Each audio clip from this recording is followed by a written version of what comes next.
আসসালামু আলাইকুম, আমি মোহাম্মদ মুনিম পড়াশোনা করছি ঢাকা বিশ্ববিদ্যালয়ের গণিত বিভাগে। এসএসসি 2023 ব্যাচ নটরডেম কলেজ থেকে পড়াশোনা শেষ করেছি।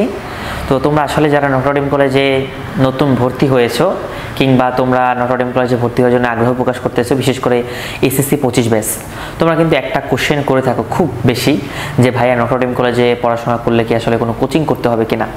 তো আজকে এই বিষয়টা নিয়ে আলোচনা করব যে কোচিং বা প্রাইভেট এই টাইপের কিছু নটরডেম কলেজে যদি তুমি পড়ো তাহলে এক্সট্রা করতে হবে কিনা, কারণ খুব ভালো পরিমাণ কিন্তু কষ্ট আসলে যায়। তুমি যখন ঢাকার মধ্যে কোনো একটা প্রাইভেটে ভর্তি হলো বা একটা কোচিংয়ে ভর্তি হচ্ছ বা একটা হোম টিউটর রাখছো, তোমাকে কিন্তু ভালো পরিমাণে টাকা পেমেন্ট করতে হচ্ছে। তো সেক্ষেত্রে একটা এক্সট্রা কিন্তু খরচ তোমার পক্ষে যাচ্ছে।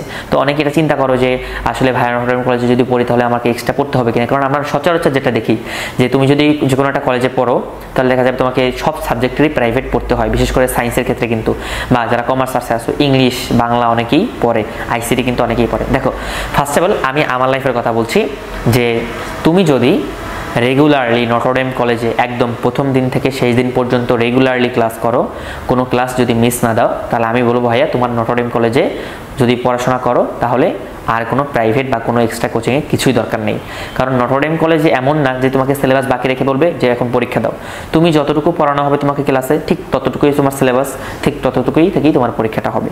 সুতরাং এক্সট্রা কিছুই থাকবে না যেটা তোমাকে পড়ানো হবে না, এবং খুব 2 বছরের মধ্যে খুব সুন্দরভাবে কিন্তু নটরডেম কলেজ তার সিলেবাসটা শেষ করে দেবে। এমন না যে তোমাকে 5 মাস ধরে 2টা চ্যাপ্টার পড়ালো দেন 2 মাসে সব শেষ করে দিল, এমন না। হ্যাঁ, অনেক জায়গায় তোমরা দেখবে হয়তো এমন হতে পারে, বাট নটরডেম কলেজ খুব সিনসিয়ারলি একদম প্রথম থেকেই তোমার সিলেবাসের প্রতি খুবই কনসার্ন থাকে এবং প্রত্যেকটা বিষয় খুব ভালোভাবে শেষ করে দেয়। তো তুমি যদি রেগুলারলি একজন স্টুডেন্ট হয়ে থাকো তাহলে দেখা যাবে যে তোমার এক্সট্রা কোনো প্রাইভেট বা কোনো কোচিংয়ের কোনো দরকার নেই। হ্যাঁ, তারপর হয় অনেকেই প্রাইভেট পড়ে, যেমন আমিও বাইরে প্রাইভেট পড়েছি। কেন পড়েছি? আমি কি রেগুলারলি ক্লাস করিনি? হ্যাঁ করেছি। তাহলে কি সমস্যা? আমি তুলনামূলক হয়তো বা ইংরেজিতে একটু দুর্বল, তো আমি চাচ্ছি আমার ইংলিশকে আরও একটু ভালোভাবে ইমপ্রুভ করতে। তো ক্লাসে পড়েছি, আমি পাশাপাশি এক্সট্রা পড়েছি যাতে আমি আরও বেশি ভালো করতে পারি। বা অনেকে এমন হতে পারে হয়তো বা ক্লাসে তোমরা রেগুলারলি থাকতে পারতেছো না, বা অসুস্থতার কারণে অনেকদিন গ্যাপ পড়ে গেছে, 2টা চ্যাপ্টার হয়তো বা তুমি মিস হয়ে গেছে, তখন কি করবা? হয়তো বা তোমরা অনেকেই প্রাইভেট পড়ে থাকো। সেক্ষেত্রে নটরডেম কলেজের টিচাররাও কিন্তু নটরডেম কলেজের পাশে প্রাইভেট পড়িয়ে থাকে, বা অনেক বিভিন্ন ধরনের ভার্সিটি বড় ভাইরা, ঢাকা ইউনিভার্সিটি, মেডিকেল, বুয়েটের বড় ভাইরাও কিন্তু তারা অনেক জায়গায় প্রাইভেট পড়িয়ে থাকে। তো তোমরা চাইলে সেখানে কিন্তু জয়েন হয়ে যেতে পারো। সেখানে দেখা যায় যে পেমেন্ট ফিটা নর্মালি 1500 থেকে 2000 টাকা বা 1000 টাকার মতো হয়ে থাকে। 1000 থেকে 2000 টাকা রেঞ্জের হয়ে থাকে, ম্যাক্সিমাম দেখা যায় যে 1500 টাকায় নিয়ে থাকে। এবং এখানে একটু ব্যতিক্রম আছে যে তোমরা দেখবা যে এলাকায় কিন্তু আগে 30 দিন পড়ানো হইতো, তারপর কমে হলো যে 12 দিন পড়ানো হয় মাসে।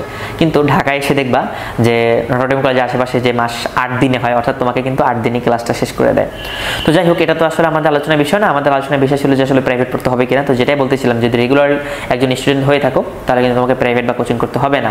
বাট তোমার যদি এমন হয় যে এমন হতে পারে যে একজন টিচার আসছে, উনি যেভাবে পড়ায় ক্লাসের হয়তো বা 90% স্টুডেন্ট বুঝতে পারতেছে, বাট হয়তো বা তুমি বা তোমার কিছু সংখ্যক বন্ধু তার লেকচারটা আসলে বুঝতে পারতেছো না। হ্যাঁ, এটা স্বাভাবিক হইতে পারে। যেমন টিচার উনি তার মতো লেকচার দিবেন, এখন সবার ধারণ ক্ষমতা সেম থাকবে না। হ্যাঁ, হয়তো তোমার ধারণ ক্ষমতা আমার থেকে একটু বেশি, তুমি ভালো বুঝতেছো বাট আমি বুঝতেছি না, তখন কিন্তু দেখা যাবে যে এই বিষয়টা একটা যদি আমার ঝামেলা হয়ে যায়, তখন হয়তো বা বাইরে আমার প্রাইভেট পড়া লাগতে পারে। তবে কিন্তু এখানে সুযোগ আছে, তুমি কিন্তু ক্লাস শেষে স্যারদের কাছ থেকে আলাদা বুঝে নিতে পারবে, অথবা স্যাররা যখন ডিপার্টমেন্টে থাকে তুমি কিন্তু স্যারদের রুমে গিয়ে বুঝে নিতে পারবে। তো সকল ধরনের ফ্যাসিলিটিস কিন্তু নটরডেম কলেজে আছে। সুতরাং তুমি যদি চাও যে তুমি শুধুমাত্র ক্লাস করার মাধ্যমেই তোমার সব প্রিপারেশন শেষ করবে, এটা কিন্তু সম্ভব, এবং নটরডেম কলেজে কিন্তু ম্যাক্সিমাম স্টুডেন্ট এইটাই করে থাকে। তারপর দেখা যায় হয়তো বা অনেক সময় বুঝতে কিছুটা সমস্যা হলে যে কোনো টপিকে তোমার যদি ল্যাকিংস থাকে হয়তো তুমি অনলাইন থেকে দেখে নিতে পারো। হ্যাঁ, এমনই কিন্তু এখন সুযোগ এটা হলো অ্যাভেলেবেল হয়ে গেছে।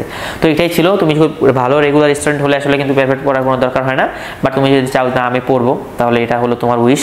তো সেক্ষেত্রে রেঞ্জটা বলে দিলাম যে 1000 থেকে 2000 মধ্যে হয়ে থাকে, এবং ম্যাক্সিমাম দেখা যায় যে টিচাররা 8 দিন করেই পড়িয়ে থাকে। তো এটাই ছিল আজকে। আশা করি তোমরা বিষয়টা ক্লিয়ার হয়েছো, এবং যদি আমার ভিডিওগুলো ভালো লেগে থাকে তাহলে চ্যানেলটা সাবস্ক্রাইব করতে পারো, এবং ফেসবুক থেকে দেখে থাকলে লাইক এবং ফলো করে দিতে পারো। তো আজকের ভিডিওটা এই পর্যন্তই। আসসালামু আলাইকুম।